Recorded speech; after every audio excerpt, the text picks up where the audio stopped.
Thanks for staying with us. So it's Thursday and we love talking about family, relationships and mothers and all works. Anyway, so today we're talking about a post about the veteran actor and filmmaker, Mr. Adebayo Salami, commonly known as Oga Bello, who said he has no plans to leave any property for his children as a polygamist. In an exclusive interview with the Nigerian Tribune, he said, and I quote, "By the time I met myself as a polygamist," he met himself, oh wow, "I've had it in mind that I don't want to leave any properties for my children." Recently, in a significant twist to the ongoing legal and family battle over the vast estate of the late governor of Oyo State, Dr. Christopher Alao-Akala, his first daughter, Mrs. Oluwatoyin Alao Adenrito, filed a suit at the Oyo State High Court in Ibadan seeking an order for a DNA test on 7 individuals claiming to be biological children of the deceased.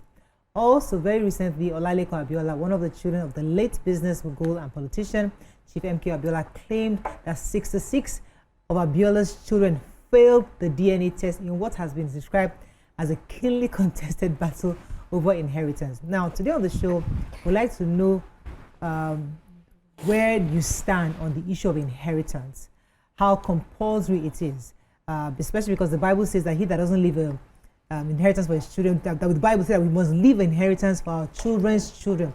That's the instruction we're given in the Bible. So what are your thoughts on this? The examples shared, is inheritance truly worth the battle or the hassle? You can join the conversation 021-635-201, 090-241-63440. You can also send us your thoughts on YouTube and also on X. We'll be happy to read your views.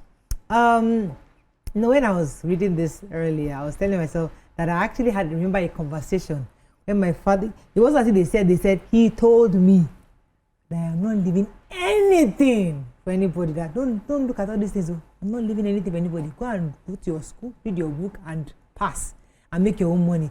Don't for a second think that any of these things belongs to any child, that he is going to die with whatever it is he worked for. And I used to think, I mean, for me, it was a push for me that there's nothing waiting for me. In fact, even after he passed, there was no tussle because we didn't even care, because our own was to focus on what we have. So, especially when you hear somebody say that, especially Oga Bello saying that in the interview, but there's some families that see inheritance. Just suppose that with families who see inheritance as a crucial part of having ownership of your family structure and legacy. What do you think? Do you think it's still relevant today? Should we still make inheritance an important part of our modern day society?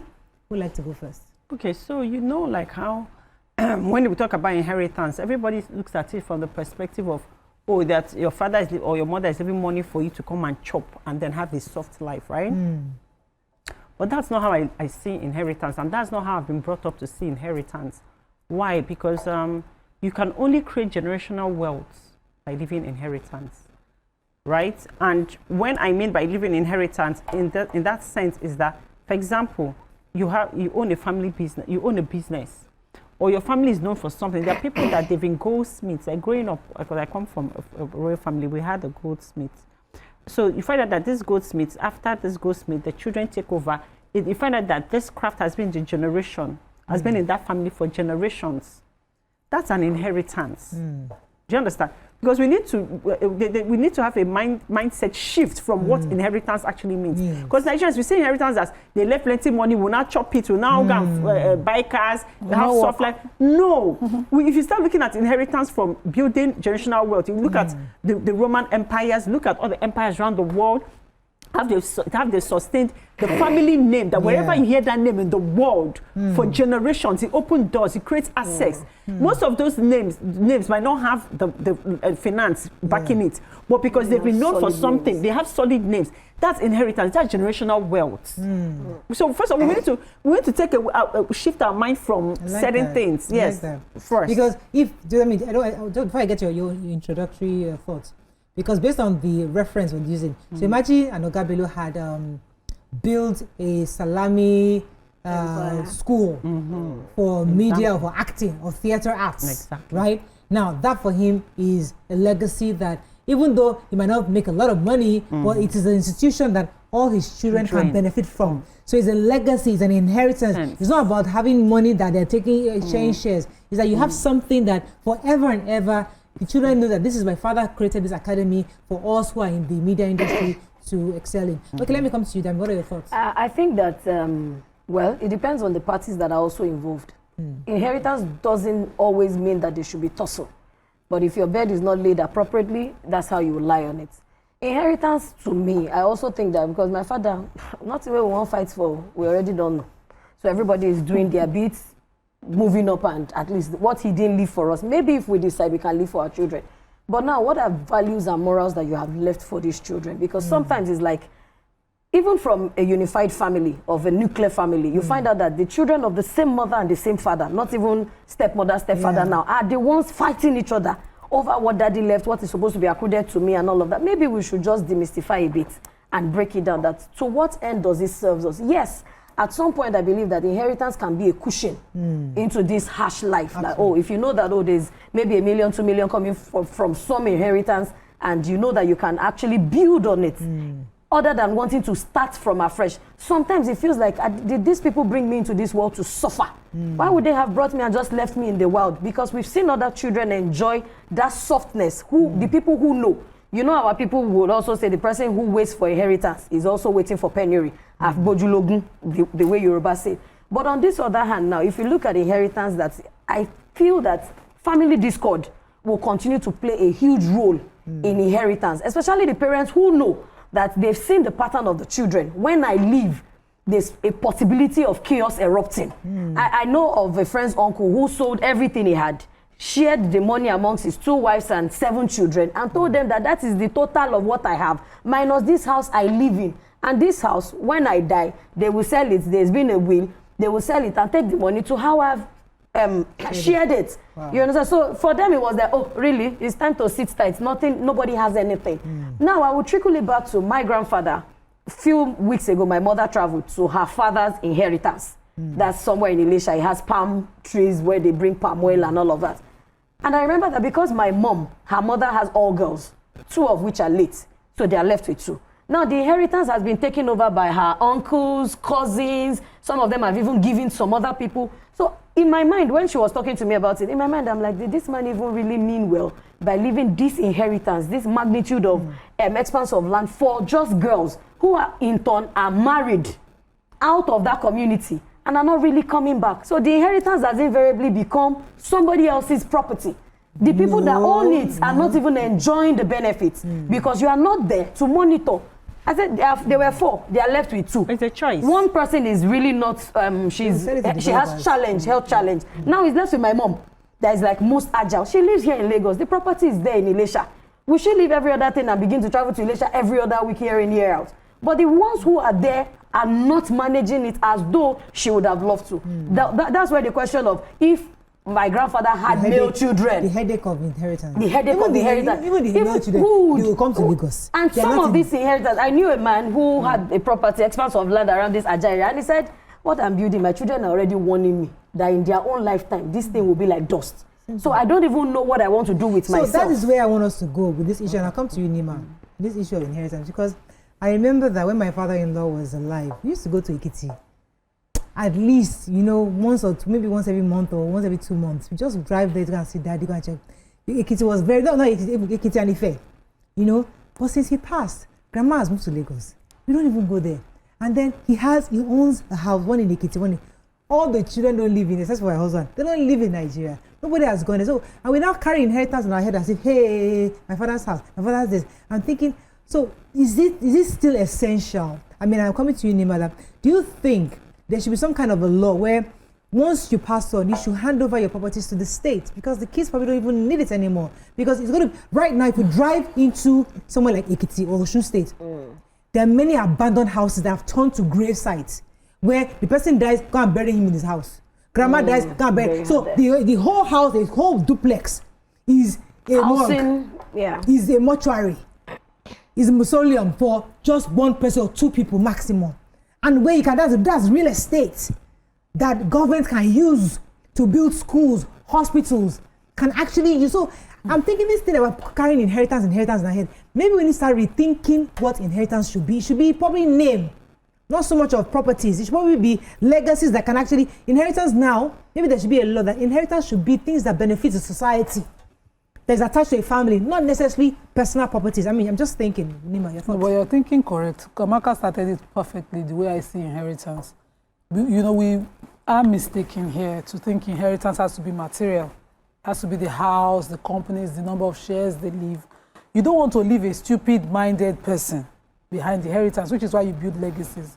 If you're living a particular kind of life, religion, standard, you teach your next of kin, let's put it that way, those kids that you're supposed to be, the children of your loins that you want to leave it for, to have the mind to continue it, to believe in it, to own it too, so that it outlives you.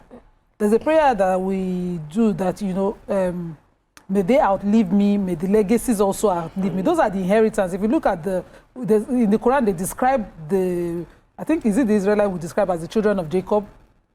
And the children of Abraham are Muslims. We are the children of Abraham. Ishmael, Ishmael. So no, but the lineage is from Abraham and the religion and everything. If you see, did Abraham leave one house somewhere you can point to right now? It's the legacy, the rules, the beliefs, the standards, morals. Everything, the morals, all the way to prophets. We call the prophets' entire beliefs, Sunnah. We follow its practices. They are tested policies and philosophies that have lived through time. And you are a parent, and all you are thinking of leaving a child with is one property in Edo State. Me, I don't even go there safe. The last time, my mother-in-law is the one who drives through my father's house and says, those your cousins, they've left one corner to fall. You people are not doing well. Mama, if it concerns you so much, maybe you should talk to them.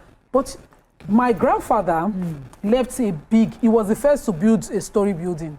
Back then, he traded all the way to Calabar and Badagry and saw those story buildings, the type. That was how he started back home. And everybody started to build story buildings like that. The decking was made of Iroko trees, and then they'll put mud. And you know, those days, it was fashion. Grandpa used to be known to come and dry out his money outside.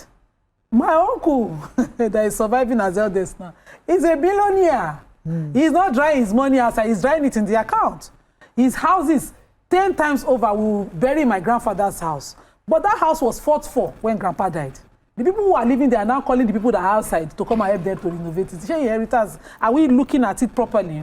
But my dad used to talk about my grandfather. When he talks about my grandfather, we get to people who say, I am the son of it, Abima, the great giant and all of that. The legacy. Even when I Shoriki for myself in front of me, I'll say, me, the daughter of Itabima. I'll call my father's name and say, the son of, you know, the legacies, the beliefs, the practices are the things that, you know, forms an individual. And if you look at Mr. Ogabelo, he has created inheritance for all his children. Look at the movies that Femi Adebayo is dropping.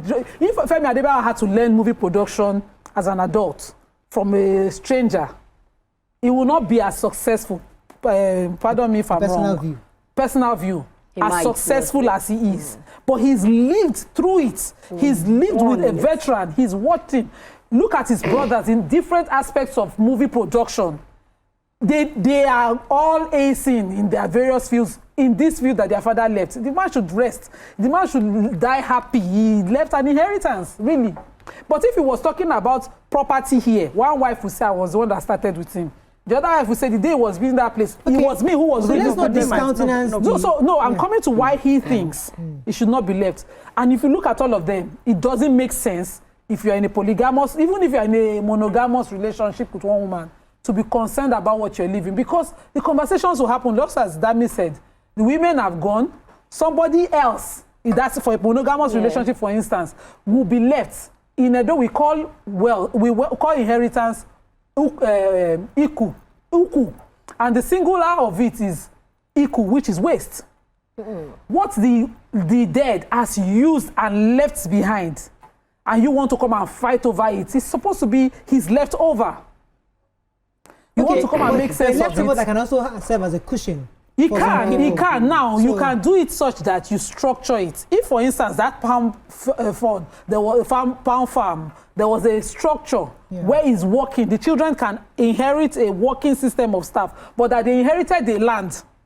Okay. Except they want to be Yeah, part of someone farmers jump in. I want to jump themselves. in because I disagree with some of what both of you have said, in the sense that like I said at the beginning, that we need to have a mindset shift because inheritance, we don't need to see inheritance as being static. Inheritance is not static. It's not. Inheritance evolves.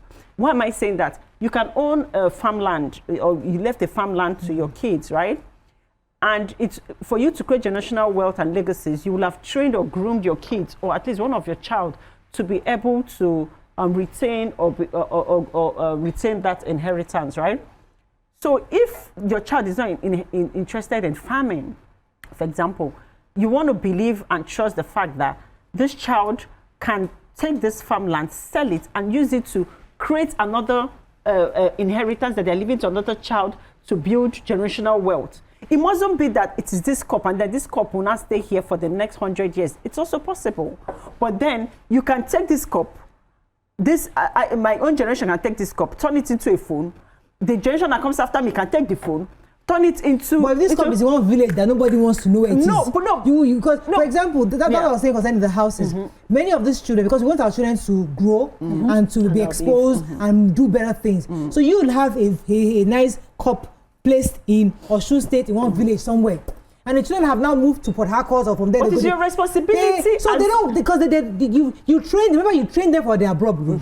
Just like she was saying, you train, this modern generation, we are training our children for abroad. We're not training our children for Nigeria. We're not raising them to love what our fathers have sweat for. We're training them to go abroad, and so they get exposed, and they're not interested in that thing you put in. No, but it's your State. responsibility as someone that wants to pass your legacy on to ensure that there's a trust that guides against so many things. You don't bring them now to trust. Now you're upgrading it now. They say, who legacy help? You know how that, okay, this thing my father worked for, and I have a house in the village. How is it going to help me? For example, there's no market in the village, for example, to try to change that thing to a manufacturing company. There's nothing.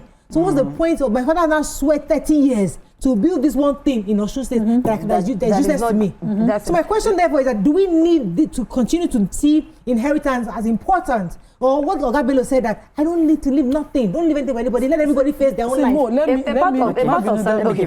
My auntie and her brothers, in the lifetime of their mom, told their mom that these numbers of lands that you have been buying around Lagos State, because she had built them to the point that they saw what their inheritance was while she was alive. But she also left property, and they said, no, eat your property now that you're alive. Because they were already viable.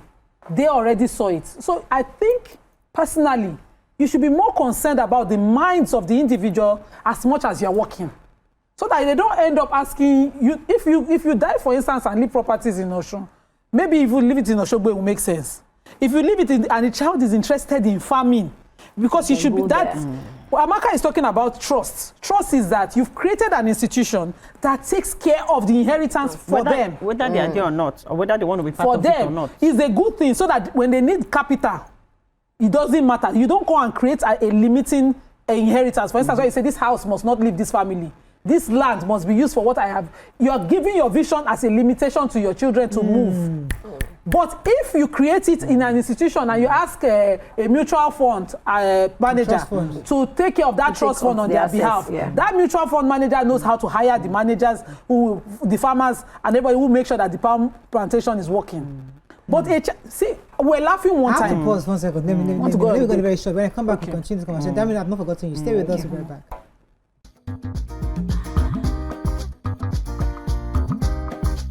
Stay tuned. Your View will be right back.